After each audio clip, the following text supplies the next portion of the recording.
Do you hear that? That's the sound of opportunity. Opportunity is ever present around us. It freely floats, waiting to be taken. Opportunity lives in every task we complete, every interaction we have, every place we go. Hello, my name is Weston Dell, and I'm here to present to you today on the topic of taking opportunity in the face of ambiguity. Now, at first glance, this topic might seem a little confusing. Taking opportunity in the face of ambiguity, what does that mean?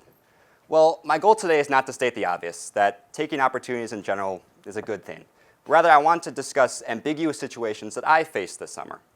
Times when my role was unclear, when I was unsure what was expected of me, when I felt the task was too difficult to achieve. I'm aiming to show you and hopefully convince you on three very specific, less obvious features of taking opportunities in ambiguous situations. These three features are: 1, taking opportunity in the face of ambiguity builds valuable trust. 2, provides meaning through ownership. And 3, compounds momentum over time. Let me explain. So this summer, I had the privilege to work at the Metropolitan Planning Council. This is a non-for-profit organization that specializes in the public policy realm in the Chicagoland area. MPC is essentially a nonpartisan think tank that works with state and local lawmakers and stakeholders in the area.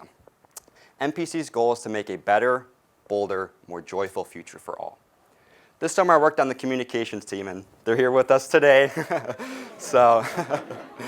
And the communications team is really in charge of overseeing all the research projects that MPC produces. They're in charge of hosting outside events, and they're in charge of managing public relations.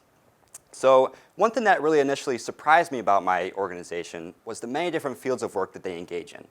I had opportunities to work on really interesting fields such as stormwater management, public transportation, infrastructure development, racial equity, and bureaucratic efficiency. I found all of these topics really exciting as I was put into a new and challenging environment at MPC.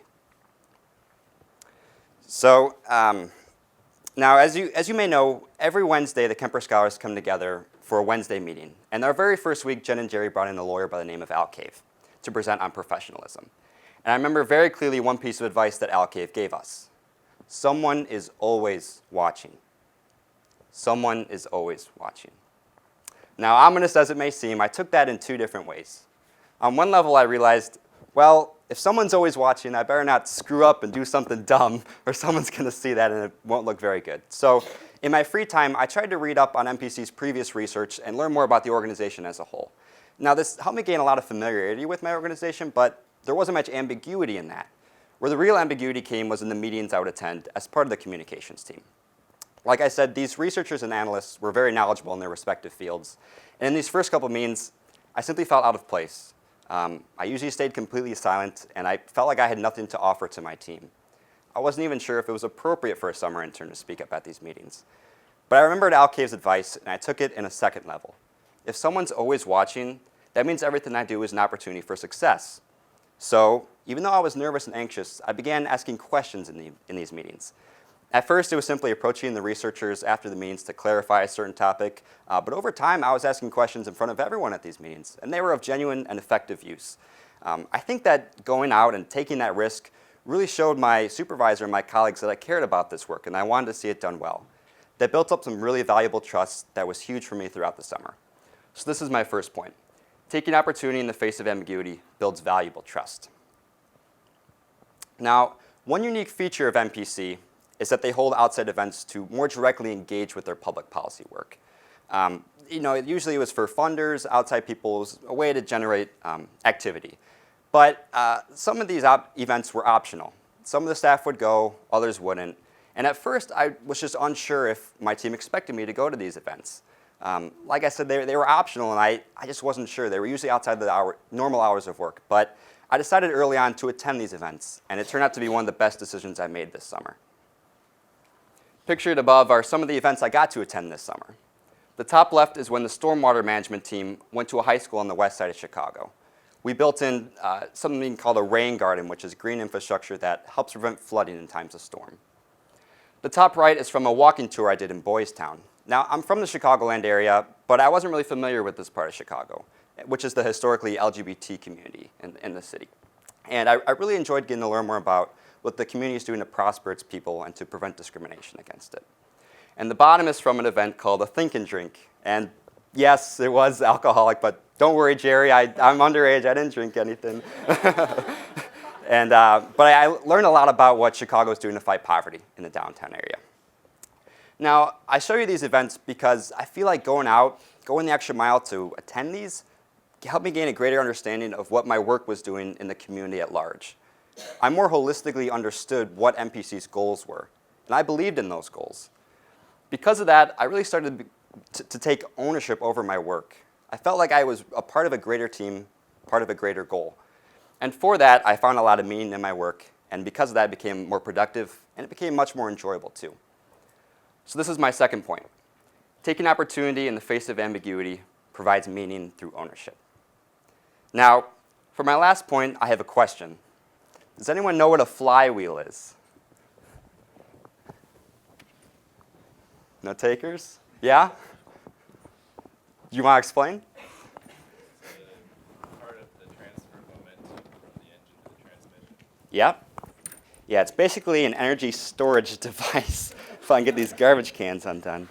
It's an energy storage device. It's usually found in cars that helps store energy, which can then be transferred to other devices. And it's a great analogy. And I'm going to use it to illustrate my third point, that taking opportunity in the face of ambiguity compounds momentum over time. If I can get this set up here. Oh boy. And this is my makeshift flywheel, if you can't tell already. So, I want you all to think of this flywheel as your career. And for me, I'm going to think of it as my experience at MPC. You see, when I began to do the small things at work, going the extra mile in every little detail, I began to compound momentum. When I asked questions in meetings, when I took calculated risks, I compounded momentum. When I would attend outside events as part of MPC's greater goal, I compounded momentum. When I showed up to work early and read the news for tweet candidates, I compounded momentum. As I kept up my meticulous rigor, doing the small things at work, that value, meaning, and trust kept building up along with it. Eventually, I reached the point to where my supervisor allowed me to author and research blog posts on MPC's website. This was a job that full-time analysts did, and at first I was pretty nervous about it. Could I really achieve this? But I seized that opportunity and gave it my all. And as a result, I have my own article published on their website about economic policy to fight poverty. Now, I show you this because I didn't get to that point on day one. It took a lot of time and a lot of compounding of momentum to get there. And I think that holds true for all careers. Continually taking opportunity, even when it has unclear benefit, compounds over time, takes us to new heights, peak performance, and full professional potential. So, as I finish my presentation, I have one last question for you all. When ambiguous opportunity knocks, will you answer the door? Thank you.